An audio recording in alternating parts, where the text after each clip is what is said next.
Assalamualaikum, salam sejahtera, salam temerloh titik tengah semenanjung. Ketemu kita lagi di dalam Buletin Temerloh bersama saya Izzati Muhammad yang akan membawa anda menyusuri layar informasi sekitar daerah Temerloh, Negeri Pahang dan nasional. Teruskan bersama kami.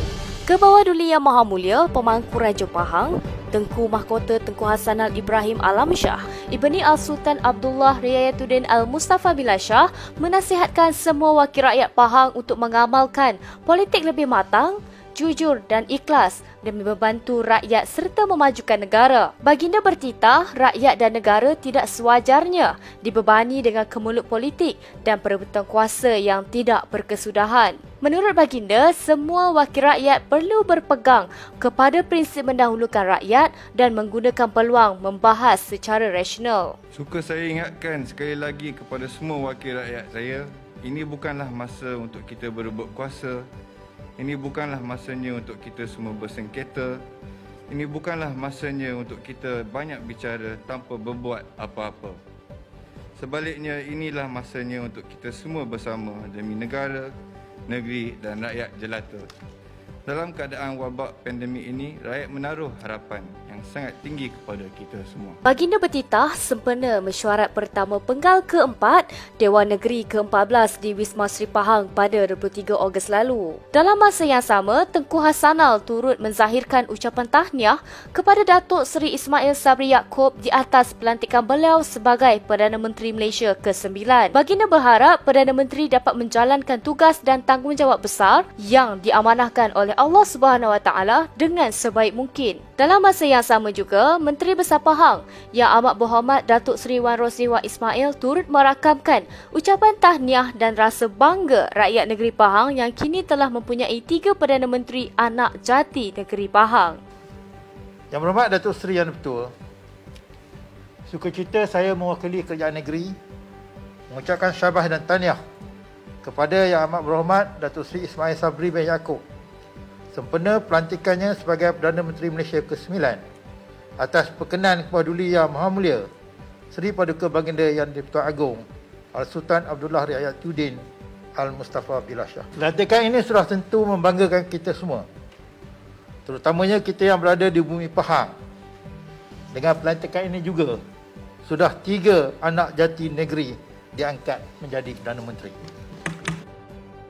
Perdana Menteri Yang Amat Berhormat Datuk Seri Ismail Sabri Yaakob mengumumkan pembentukan barisan kabinet baharu hari ini selepas mendapat perkenan Yang di-Pertuan Agong. Selaras dengan Hala 7 Pelan Pemulihan Negara (PPN), aktiviti ekonomi akan dibuka secara berfasa bagi membolehkan rakyat mula bekerja dan mencari nafkah dengan selamat. Barisan kabinet ini dipilih daripada kombinasi mereka yang berpengalaman, diyakini mampu membantu negara memulihkan ekonomi dengan menyokong usahawan, memudah cara perniagaan dan merancangkan semula aktiviti ekonomi serta meningkatkan keyakinan pelabur.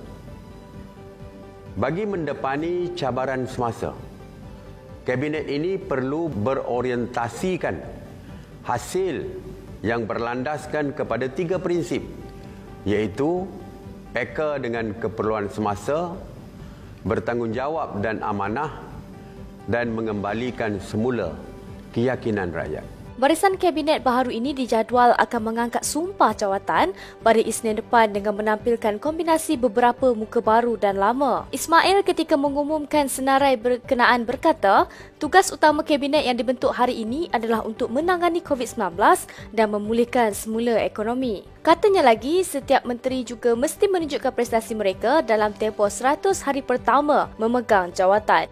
Kerajaan Negeri Pahang telah membelanjakan sebanyak 50 juta ringgit bagi membantu rakyat Pahang sepanjang tempoh Perintah Kawalan Pergerakan yang bermula tahun lalu. Menteri Besar Pahang Yang Amat Berhormat Datuk Seri Wan Rosli Wan Ismail berkata, daripada jumlah 50 juta ringgit yang diperuntukkan, sebanyak 24.39 juta ringgit telah disalur pada PKP 1.0 bagi PKP 2.0 pula sebanyak RM9.65 juta dan PKP 3.0 adalah sebanyak RM15.84 juta.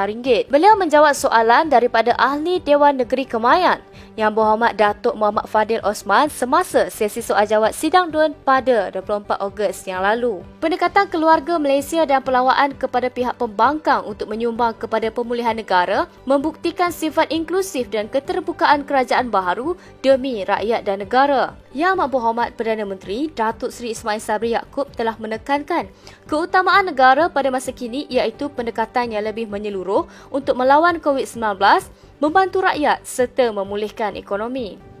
Kita perlu bersepakat untuk menyelamatkan keluarga kita, iaitu keluarga Malaysia. Saya menggunakan pendekatan keluarga Malaysia kerana frasa ini sifatnya lebih inklusif. Ia merentasi sempadan agama, bangsa dan kaum. Konsep keluarga Malaysia diambil kerana bagi saya, keutuhan negara terikat dengan nilai-nilai didikan sempurna dalam sesebuah keluarga. Dalam ucapan sulung Perdana Menteri pada 22 Ogos lalu, beliau menggunakan pendekatan keluarga Malaysia kerana frasa itu sifatnya lebih inklusif. Dalam pada itu, mantan Perdana Menteri Yang Berhormat Datuk Seri Muhammad Najib Tun Abdul Razak mengucapkan tahniah di atas ucapan sulung yang penuh keikhlasan dan bermakna. Menerusi posting di laman Facebook, beliau berkata, Perdana Menteri telah menggariskan keutamaan negara secara menyeluruh untuk melawan COVID, membantu rakyat serta memulihkan ekonomi dan berharap negara dapat pulih seperti sedia kala dan akan membantu merealisasikan impian tersebut.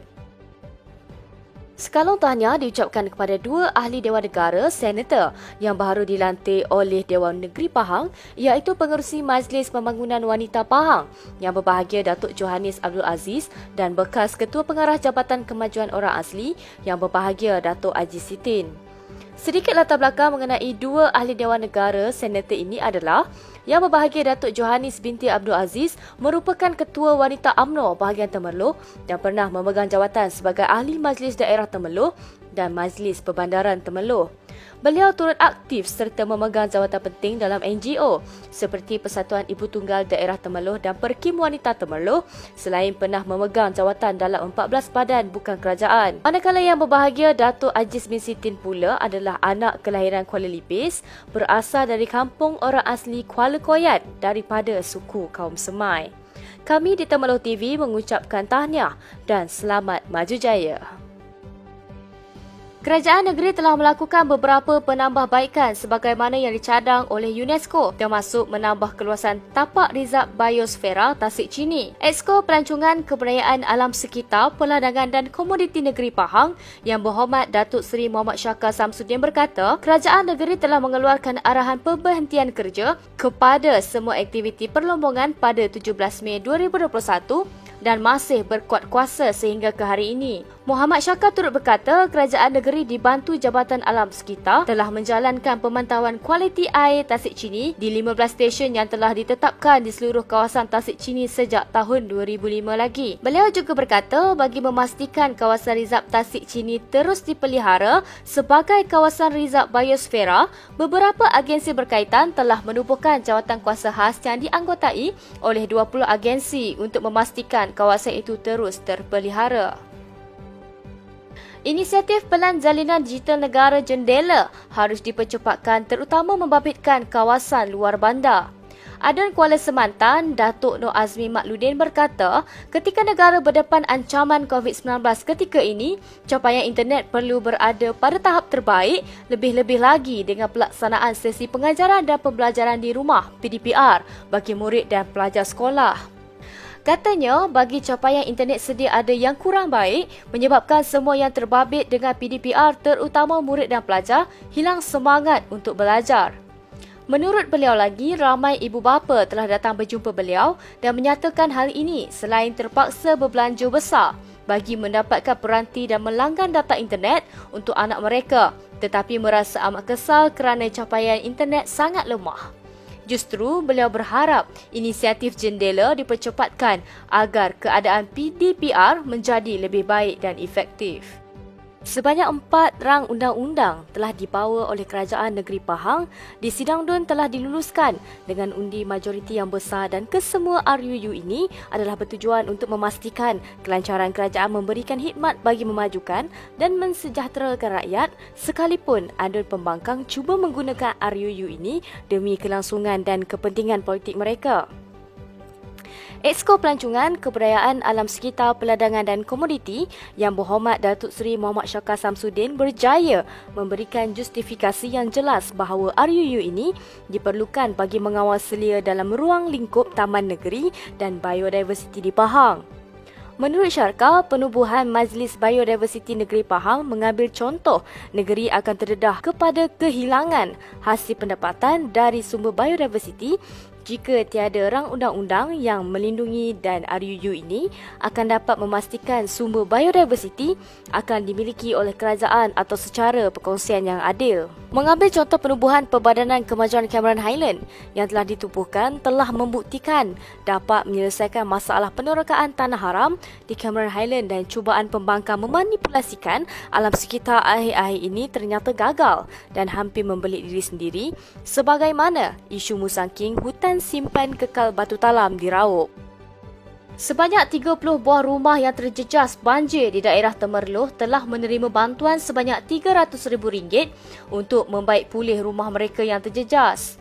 Adun Lancang Yang Berhormat Datuk Seri Muhammad Syakar Samsudin berkata, bantuan yang diberikan adalah diterima daripada kerajaan pusat. Hari ini kita telah membuat program, kita menyampaikan bantuan tersebut. Ianya kita sampaikan melalui ketua-ketua kampung lah. Dan ketua-ketua kampung, mereka akan masuk dalam akaun JKK dan kemudian setiap rumah tu nilainya lebih kurang dalam RM10,000. Nilaian setiap rumah untuk membaik pulih terkesan banjir. Jadi sebanyak 12 JKK yang sememangnya terkesan ketika banjir itu, jadi tiap kampung tu adalah ada 3, ada 2. Itu yang mampu kita bantulah. Yang lain-lainnya pun kita bantu dalam kaedah yang lain pula. Diharapkan bantuan yang diberikan kepada mereka yang terjejas akibat banjir ini dapat memberikan kelegaan dan meringankan beban yang ditanggung pemilik rumah yang terkesan.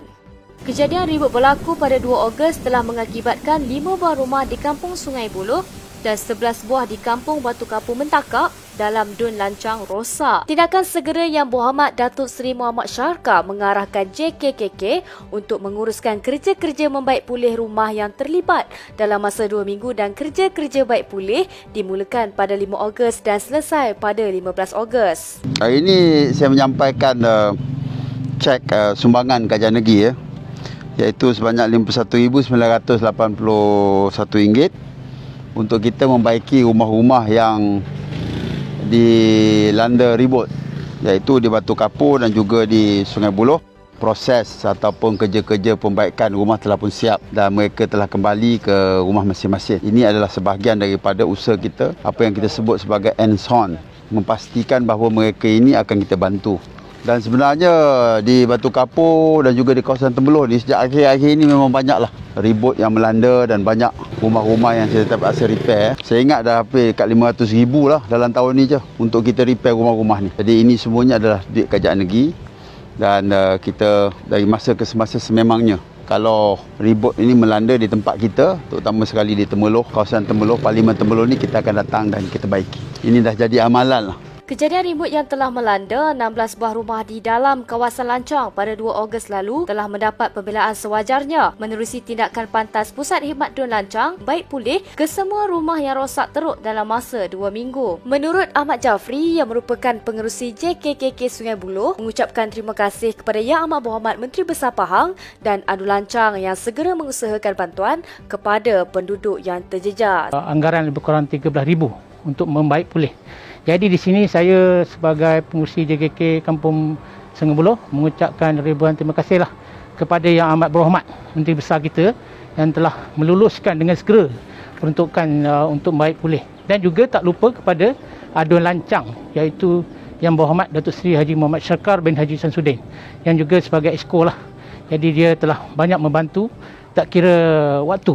Ini adalah satu amalan yang baik lah. Jadi bagi pihak JKK, sekali lagi saya mengucapkan ribuan terima kasihlah kepada pihak Menteri Besar dan juga Adun Lancang. Antara kawasan yang terjejas akibat ribut adalah 5 buah rumah di Kampung Sungai Buloh dan 11 buah rumah di Kampung Batu Kapur yang terletak di dalam kawasan Adun Lancang. Semoga bantuan baik pulih ini dapat meringankan beban yang ditanggung oleh mereka yang terjejas. Menjalankan tugas di pusat pemberian vaksin pasti memberikan cabaran yang amat besar buat mereka yang dipertanggungjawabkan. Manakala tidaknya, mereka perlu berada dari pagi sehingga malam demi memastikan rakyat dapat suntikan vaksin. Ketua Puteri UMNO bahagian Temerloh, Saudari Nurul Aslina Saman, turun menyantuni petugas PPV Dewan Majlis Perbandaran Temerloh di Lancang baru-baru ini dengan menyampaikan sumbangan makanan McDonald's yang disumbangkan oleh Ketua UMNO bahagian Temerloh yang juga merupakan Adun Lancang, Datuk Seri Muhammad Syakar Samsudin. Selain itu juga, Saudari Nurul Aslina turut sempat menziarah Pan Sazlinda yang baru sahaja selesai menjalani pembedahan slip disk. Semoga segala sumbangan serta keprihatinan yang diberikan dapat dipermudahkan segala urusan. Pandemik COVID-19 yang melanda negara ketika ini amat memberikan kesan kepada rakyat. Ramai yang telah terkesan dan ada yang telah pergi menghadap pencipta buat selama-lamanya dan meninggalkan insan tersayang yang perlu dibantu bagi meneruskan kehidupan. Adun Lancang yang berhormat Datuk Seri Muhammad Syakar Samsudin pada 22 Ogos lalu sempat menziarahi keluarga Allahyarham Izmanuddin yang meninggal dunia akibat COVID-19 di Taman Sri Layang Mentakap. Allahyarham telah meninggalkan seorang isteri Nur Haslin Muhammad Suhaimi Udaya serta 2 orang anak Muhammad Istaqif Talha yang berusia 3 tahun serta Muhammad Ishais Karis yang berusia baru 5 bulan. Semoga Puan Nur Haslin sekeluarga tabah menghadapi ujian yang dihadapi dan terus cekal menghadapi kehidupan. Rasanya lemak manis, pahit dan kuning keemasan menyebabkan durian kampung Chok Villa habis ditempah para penggemarnya tanpa sempat dibawa keluar untuk jualan. Menurut pengusahanya Abdul Manan Ishak dari Kampung Teluk Ira, setiap kali buah gugur ia sudah ditempah oleh pelanggan dan dijual pada harga RM30 sekilogram. Pada musim ini secara purata setiap pokok menghasilkan 70 biji walaupun beliau menyasarkan lebih banyak namun keadaan cuaca tidak menentu yang menjejaskan hasil. Durian Chok Villa dicirikan berbentuk bulat bujur, kulit berwarna hijau muda dengan purata berat setiap biji mencecah antara 2 hingga 3.5 kilogram. Durian ini semakin dikenali ramai sejak tahun lalu dan pernah meraih tempat kedua dalam pertandingan durian kampung premium peringkat negeri beberapa tahun lalu. Hospital Sultan Haji Ahmad Shah Temerloh menerima peruntukan sebanyak RM3.8 juta yang disalurkan kepada Kerajaan Persekutuan untuk perolehan peralatan perubatan dalam menangani kes COVID-19 kritikal. Esko Kejeraya Pengangkutan dan Kesihatan Pahang yang berhormat Datuk Seri Nurul Azali Sulaiman berkata, ia berikutan berlaku peningkatan kes kritikal COVID-19 yang memerlukan perkhidmatan rawatan ditingkatkan di unit rawatan rapi. Selain Hospital Temerloh, 2 lagi hospital yang menerima peruntukan untuk tujuan yang sama adalah Hospital Tengku Ampuan Afzan, Kuantan yang menerima RM4.8 juta, manakala Hospital Lipis menerima peruntukan sebanyak RM1.6 juta. Seri Pahang FC mensia-siakan kelebihan beraksi di laman sendiri untuk menjarakkan diri daripada zon penyingkiran selepas tewas 0-2 kepada Kuala Lumpur KL City FC. Ia juga kekalahan kedua berturut-turut skuad Tok Gajah selepas tumpas 0-2 di tangan Terengganu FC ketika bertandang ke Kuala Terengganu minggu lalu. Menyaksikan pasukan bimbingan Dollah Saleh kini kekal menghuni kedudukan ke-9 Liga dengan mengumpul 17 mata. Dengan saingan Liga berbaki 4 perlawanan, posisi Seri Pahang FC masih belum selamat apabila hanya dipisahkan 4 mata dengan Perak FC yang berada di kedudukan kedua tercorak sekaligus di ambang penyingkiran kesaingan Liga Premier musim depan. Pada masa yang sama, kejayaan skuad kendalian Bojan Hodak di Kuantan menyaksikan KL City FC terus melebarkan rekod tanpa kalah kepada 9 perlawanan dengan ia merupakan kemenangan ketiga sejak tewas 2-3 kepada Kedah Darul Aman FC pada April yang lalu. 2 gol KL City FC dijaringkan pada babak kedua perlawanan menerusi pemain import dari Colombia Rommel Oswaldo Morales pada minit ke-49 sebelum pemain tengah Zafri Yahya meledak gol kedua pasukan pelawat pada minit ke-70. Menurut pengendali Seri Pahang FC, Dollah Saleh mengakui sudah buntu dengan masalah ketum jentera serangannya selepas tewas kepada Kuala Lumpur City FC 0-2 pada aksi Liga Super di Stadium Darul Makmur pada Jumaat. Skuad Tok Gajah akan menghadapi laluan getir apabila turun ke selatan tanah air bertemu juara 8 kali Liga Super Johor Darul Takzim di Stadium Sultan Ibrahim malam ini. Jangan lupa untuk menyaksikan perlawanan ini secara langsung di saluran YouTube Unify. Sekian daripada saya, Izzati Mohamad. Ketemu kita lagi pada minggu hadapan di dalam Buletin Temerloh yang dibawakan khas untuk anda oleh Temerloh TV. Assalamualaikum dan salam Temerloh _Semenanjung.